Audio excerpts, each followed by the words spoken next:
All right, so let's see what's behind door number one. Let's see if that opens. There you go. How about that? Let's get a little closer look. This is a 1973 Honda Sl100. The engine on this thing was taken out and taken to, I don't know if you guys know any of those places back in the 80s. This one wasn't, I can't remember the name of it, but they used to have one called Mulholland. And you take out your engine and you send it into the place and they'd bore it, they'd stroke it, they'd put huge valves in it, they would put a giant cam in it, and they would port the head and send it back to you. All totally tricked out, lightened flywheel, crazy stuff. I mean, everything you can do to this engine has been done. So this is a really rare piece. There's probably only one of these left. I mean, this is Sl100. I mean, there's a lot of Sl100s, but none with that engine in it. And let's look at this side here. It also has a header, so it doesn't have the stock exhaust. Remember, the stock exhaust on this was like a big wide pipe that went up. So this one doesn't have that. And so I've had this since I was riding motorcycles. This is my second motorcycle, the one I wanted. The one I had before that was it was a, you know, something I just got, you know, and I always wanted this. And then when I finally bought it, you know, I got it from a guy, and a friend of mine had one of these. And what he had is he actually had the engine that's in it. It was an SL125, and he had this engine sit in his garage, and he was waiting to try and buy another motorcycle. And in the meantime, he had crashed and broke his neck and became a partial quadriplegic. He's actually full functioning, but he can't ride a motorcycle anymore. So he told me, he goes, well, you know, I've had this engine sitting there and a whole bunch of other parts, including these are TM100 rims, so these are really old too. And it's been sitting out here in the shed. I kind of did a semi-restoration on it, did a real quick cleanup on it, painted the tank, painted the fenders, and just to make it look like something. Because I had it all these years and it kind of sat outside for a few of them, had a cover on it, cover got worn off, you know, the whole story. So I'm pretty sure it runs. I haven't started in a long time, so I figured why not do a will it run and let you guys hear it. I did have an old video of this thing really long time ago. I ran it for about 20 seconds. I think I'm running a little bit longer than that this time. But first thing I need to do is dump the oil out, and so I'm gonna have you guys go ahead and come along with me on this little journey here and check it out, and let's fire this thing up. Check it out. Right, so real quick, what I'm gonna have to do is I'm gonna take this over so I don't get so filthy. I'm gonna give this thing a quick wash. I'll have it in fast motion for you guys, and then I'm gonna change oil on it and check the spark, put some gas in it, and see if it fires. Now this has been a while, but last time it ran when I put it back in the shed, and then it kind of got buried with some engines all around it, so I just haven't ran it or done anything with it since then. And you know, it's just another thing to put registration on, and you know, and all that stuff. So what I'm going to do, I was thinking about doing is this has been deleted, the battery and all that's all been deleted. It has a magneto, I don't know, they rewind it or something. They didn't rewind it, but they had me wire it up different. There was this little diagram I got many years ago with the engine, and you had to clock the flywheel in a different position and then put red Loctite on it and put it back together. So anyway, I'm going to change the oil just so that, you know, for insurance, because I do not want to ruin the engine. You know, try starting out old oil. It might just be kind of gummy in there. Sometimes old oil gets old and gummy. I mean, and sometimes it actually can cause something to stick inside. I don't want to have that happen. I'd rather just put some new oil in it. Little cheap insurance policy. So anyway, I'll let you guys watch as I clean it up real quick, fast motion, and then we'll bring you guys back into the video, and I'll show you the oil coming out of it, see what it looks like, and then we'll take a look at those other things.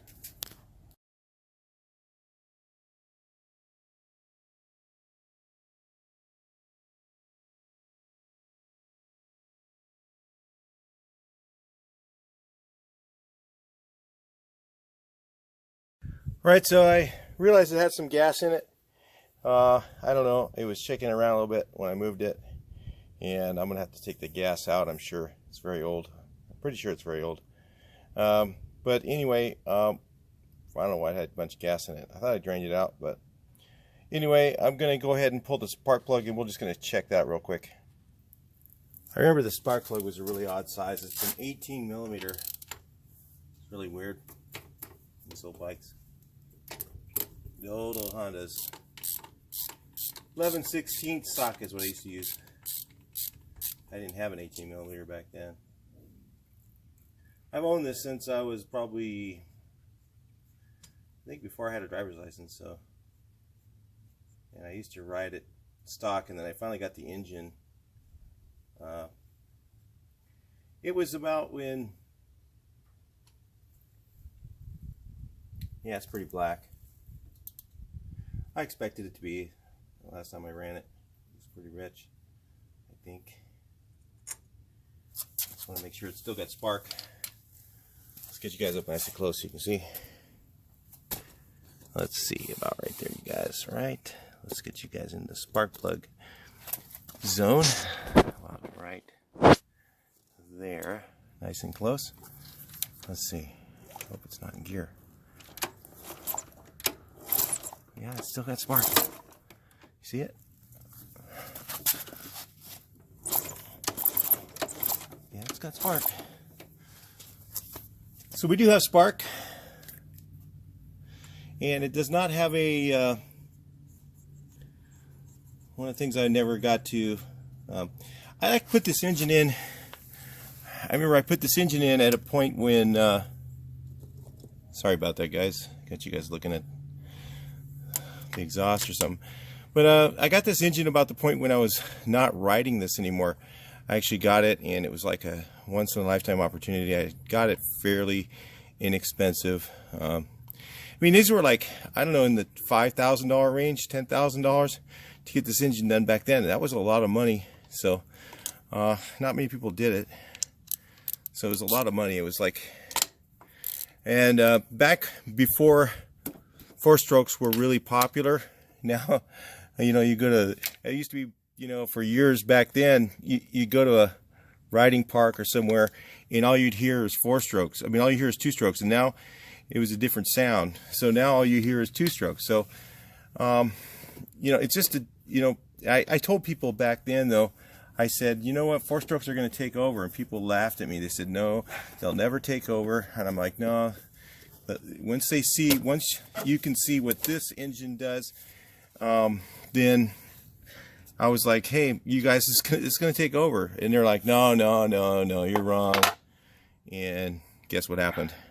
You guys know the history.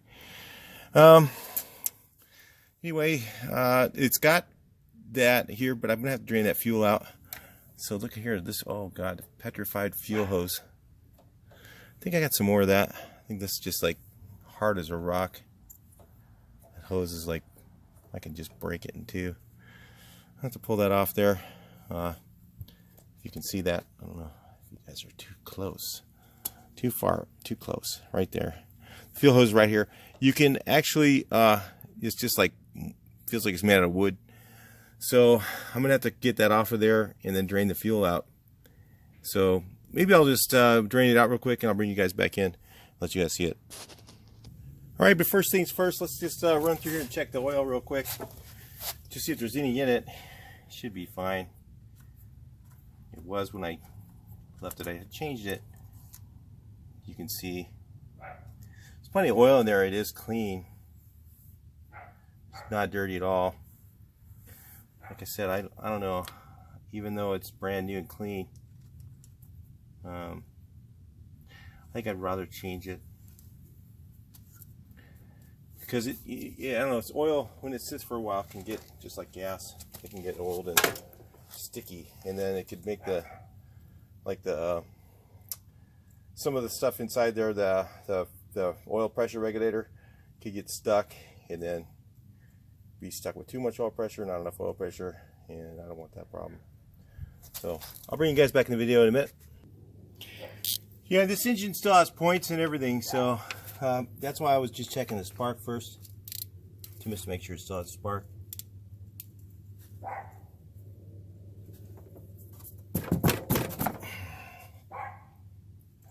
Let's use that 18.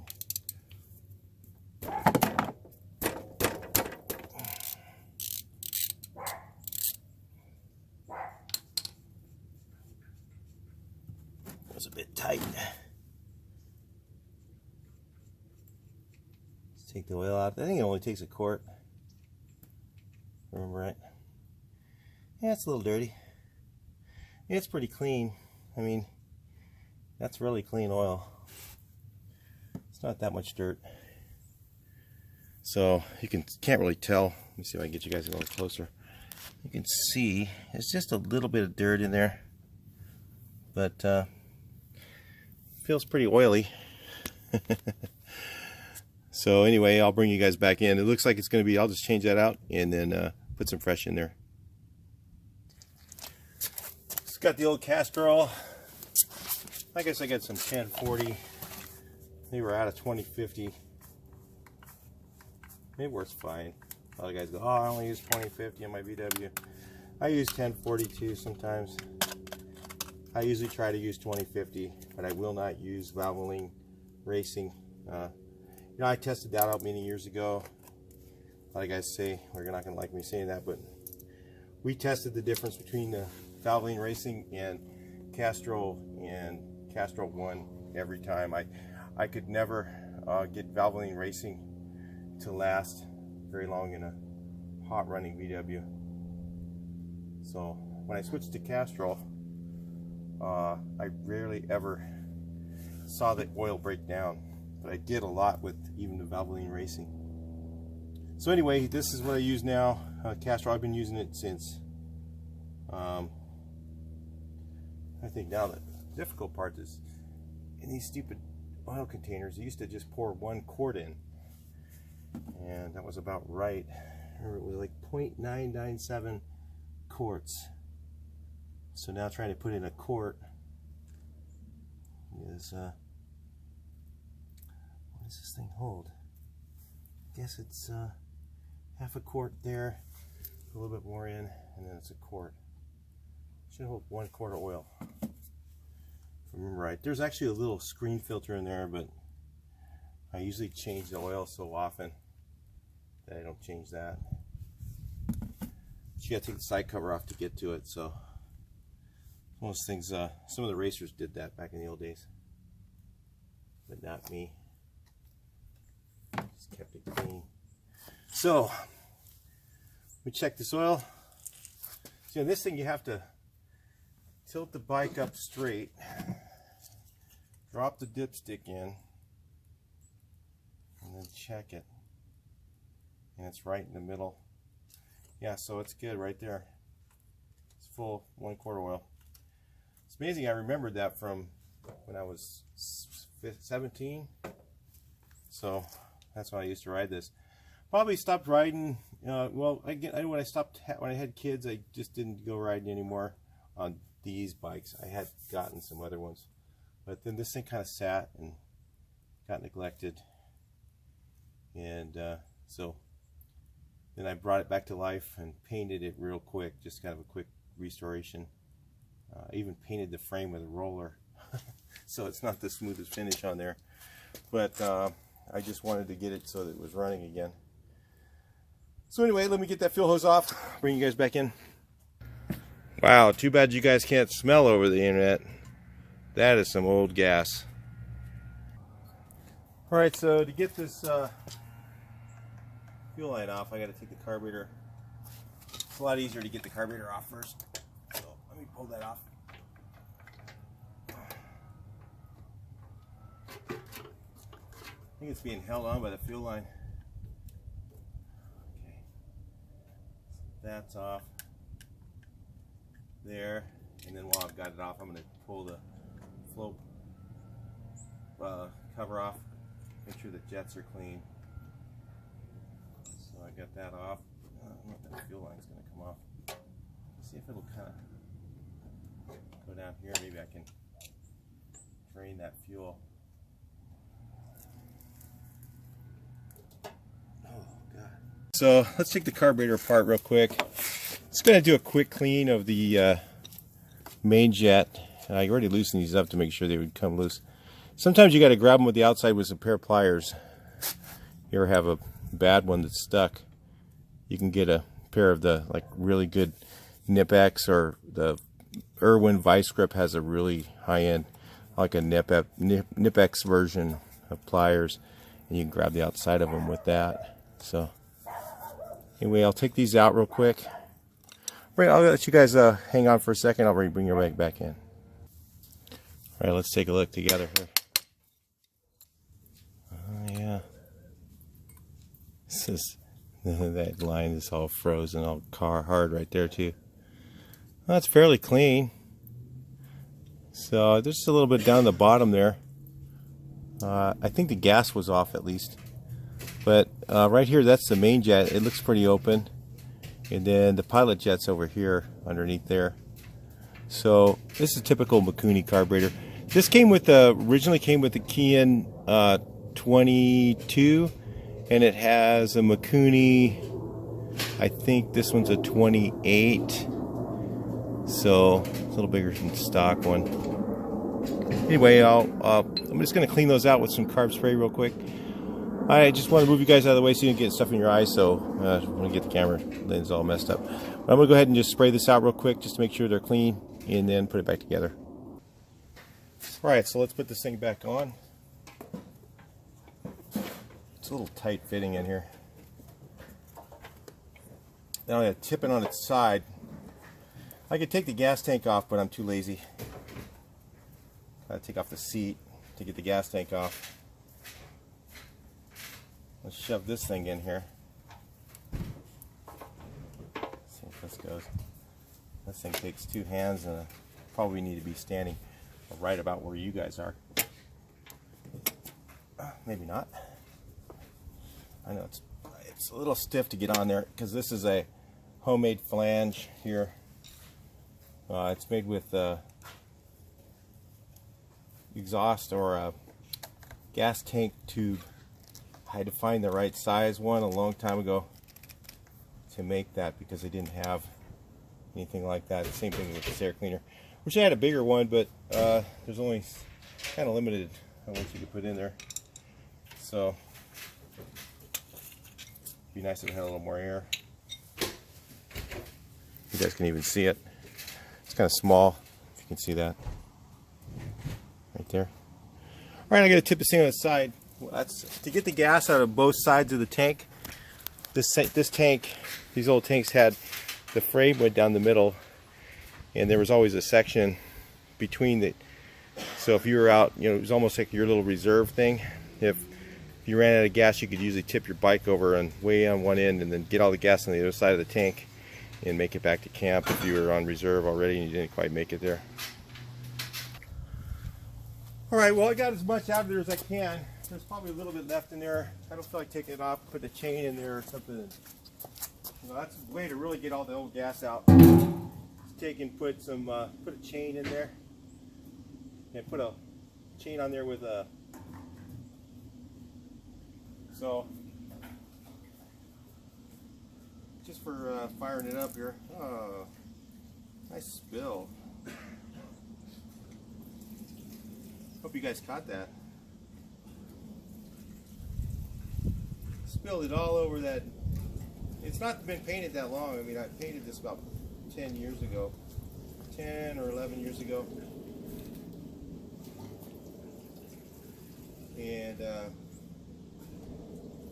I don't know, you guys think it'll start?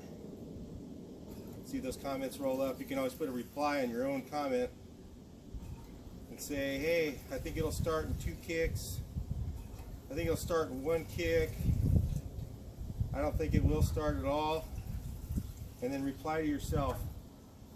And that'll kind of, then you'll know whether you were right or wrong.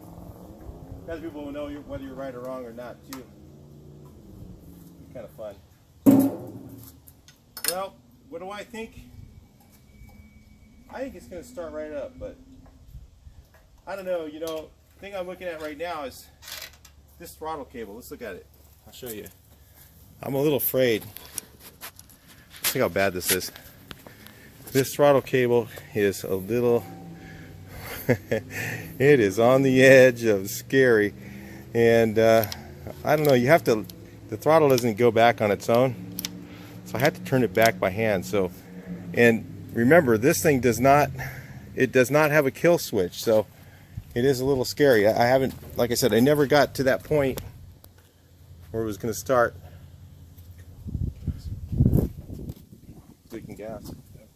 Oh, it's leaking gas. Huh. Who's right about that? Where the heck is it leaking out of? Float bowl.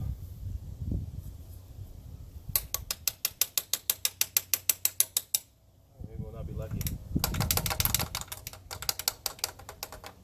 Oh, it stopped. Either it ran out of gas or it just stopped. I don't know. But how much of that ran down the carburetor? Maybe it's going to be flooded. I'm going to turn the choke. Hope it works. I didn't do a full carburetor clean, guys.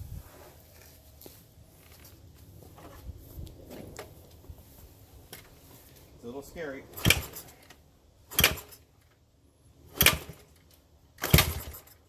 Heard a little something.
Anyway, you guys, this is a 100. This is only a 100.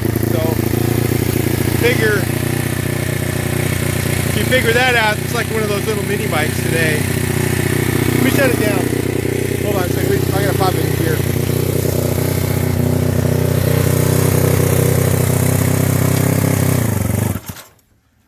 Woo, man. I'm not allowed to crash either. My doctor says I could die if I crash, so that's not a good idea. He said don't crash. Well, actually he said don't ride any motorcycles. But anyway, that was fun. So you can hear how high that thing revs. It revs really high. So but it sounds really good. It's fun. I'd love to go out and ride it right now, but out there. But anyway, I gotta put my helmet on and all that stuff. Anyway, it does run, and that's it for the Honda Will It Run. Maybe we'll do some other videos on this. If you comment and tell us you want to see more about it, I'd love to do it.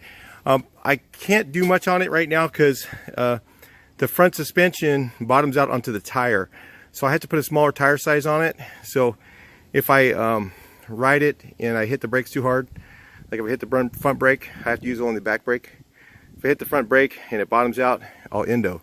So that would not be fun, and it would not be good for me right now, since like I said, I could bleed to death very quickly. I could have internal bleeding because I'm on blood thinner, so I can't do much riding on this thing. So anyway, that's it for the Will It Run. It sounds pretty mean. It's a little lean sounded to me. I haven't jetted it completely all the way yet. I started to do that when I stopped when I worked on it last time, and then it got put in a shed, and I was working on one of my buses, and kind of hidden away there for a little while. So it's just thought I'd get it out since we unburied it. Figured to get it out, show you guys, let you check it out. Talk to you in the next video. Please like, share, and subscribe.